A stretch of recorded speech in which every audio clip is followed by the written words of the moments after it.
All right, thank you for staying with us. Now, I want to talk about Sheik Gumi's statement yesterday, and I'd like to read it out so that it won't be my words. He said that schools will not be safe until federal government negotiates with bandits. And he said that he has urged, Sheikh Abubakar Gumi has urged the federal government to negotiate with the bandits in order to stop kidnappings in the country.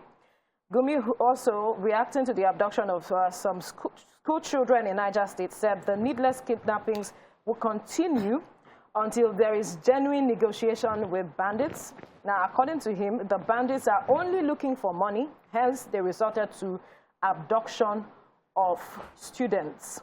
Now, we know who Sheik Gumi is. This is not the first time he's reacting to issues of banditry, abduction, and his stance has always been negotiating, the government negotiating with people. He was making this statement after about 100 bandits. Oh, okay. He had an exclusive interview and said that there are about 100,000 armed bandits in the northwest alone. Yeah, well. Now he's giving figures. He has all the details.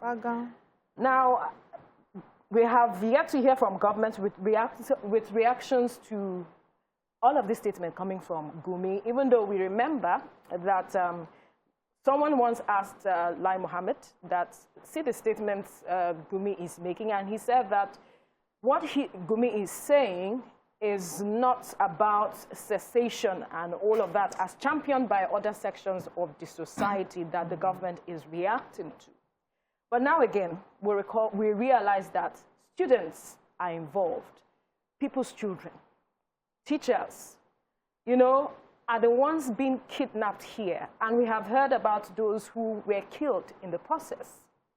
Now, this is just to lay a background, but yet he's saying government should negotiate with these people. Let's get your view, YK. You see, for me, I don't know how someone who goes to visit bandits, who interacts with bandits on a regular, schools have closed. A lot of schools have closed in the north because the children are not safe. And you are still saying, oh, negotiate with bandits. I can help you negotiate. He's still walking around. I don't even say arrest him. Just question him. Call him. Please, where are these bandits so that we can catch them? Because when you're saying, oh, they're not talking cessation, what is happening in the northeast is not funny. It's not, and can lead to secession. At least, I'm not even saying whether I support secession, but at least those ones are coming and saying, okay, this is what we want. These ones, we don't even know what you want, so I just negotiate that what. He says they want money. That's money what he's saying. But I can't answer that. When you don't have, you don't have any tangible business that you are doing, and you are relying on spoils of government, of war, of kidnapping. When that money is not coming, that means you are living large. Yeah. Right? When you don't have that money, how are you going to live? So, honestly, I first hearing this statement, my first opinion is to toe YK's line of, oh, let's arrest him, let's investigate him, bug him, monitor him, put some tracker on his body. When he goes to visit them, you can, use GPS and find where he is. But that's me talking about from a personal point of view. Of Hollywood movies, yes. And what you see, how they do their stunts. But if you watch those Hollywood movies too, you see that when bandits or criminals want to carry an informant in, they don't just carry the person by hand. They have an open location, they carry the person, cover him up, drive him around and confuse him. Yeah. I'm talking about, and then get him to where he's going to. So my thoughts here is that, according to Sheik Gumi, these bandits were legitimate farmers' herders before, whose businesses had been destroyed based on crisis, and then they saw how criminality paid, and they resorted to doing this. So Sheik Gumi's statement is that the people I'm talking to are not criminals. I know that they were legitimate business owners before, who insecurity and crisis has led them into being... But crime paid. Crime paid, and their businesses could not be sustained. Right. So they resorted into crime. And what they want is just what every other Nigerian wants. And he's likening the banditry and the challenges that what bandits are doing to what happened with militants. No, and they are different. You should not liken it, please. And so we should negotiate with them, find out what they want, give them what they want. To a large extent, his statement has not been inciting, it's not been negative, it's not been divisive. But this last one, that there will be no peace in schools, is almost to the point of there's a threat coming to government, that government, you're not serious. If you don't do this thing, you will not have no school will be able to open, or the entire place will burn down. Or this, but we've seen that happen. It's like a threat to in some states in the northeast. A lot of the schools are closed. Yes. So I think it's as a result of entitlement, because all over the country, I'm talking about all the states in the country, we have people who have lost their businesses for whatever reason, have lost their homes for whatever reason, but they do not resort to criminality and banditry. They do not resort to stealing.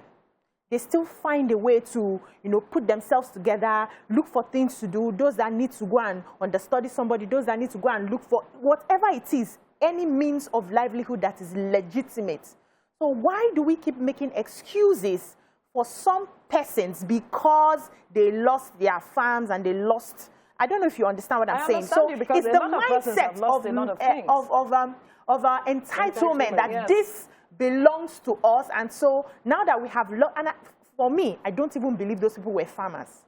Because we still have farmers who are crying to the federal government, who are crying to the CBN. We can't pay loans back. We don't have this. Help us. There are still farmers we know. So this excuse of we were farmers and then we lost everything to the banditry. How did the banditry start happening? How did Boko Haram start happening? It's still from amongst them there that they had it.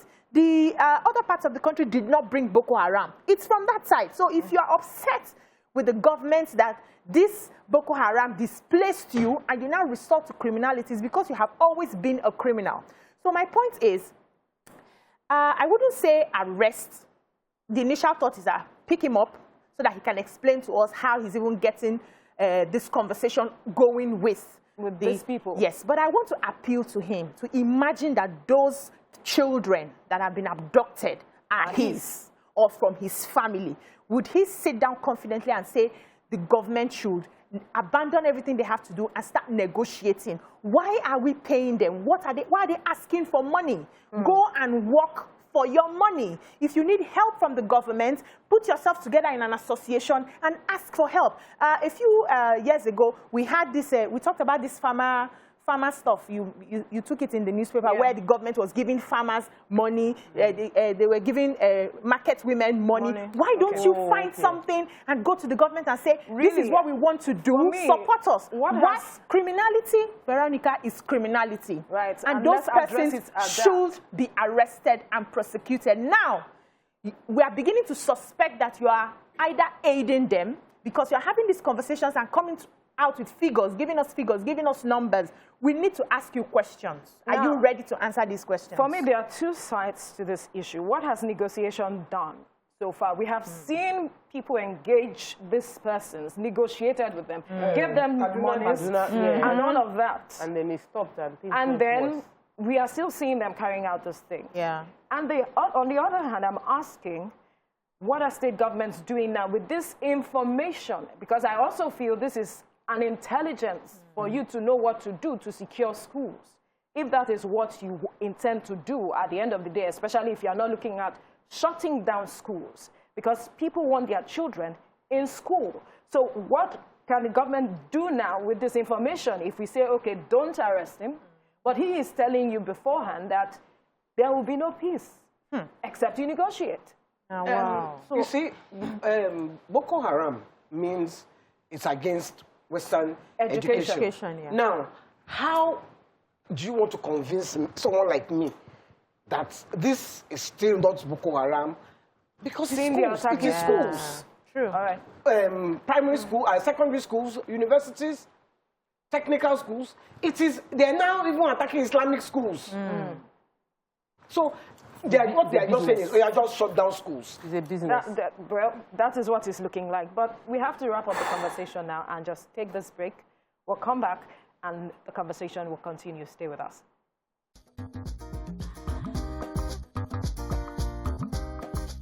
Stay tuned. Your View will be right back. Thank you for staying with us. YK, you have some I have reactions. some tips. Yeah. Yes, Bilikis Morenike Mafe says, as in the matter, no, they finish from banditry to tanker explosion, Fulani cattle, rustlers, kidnapping, onion day expensive, food no they reach. The matter don't whoa. Then the Andrew Shatam, this Sheik Gumi, who really is he? And Bilikis again says, the Sheik Gumi is always in the middle of controversy.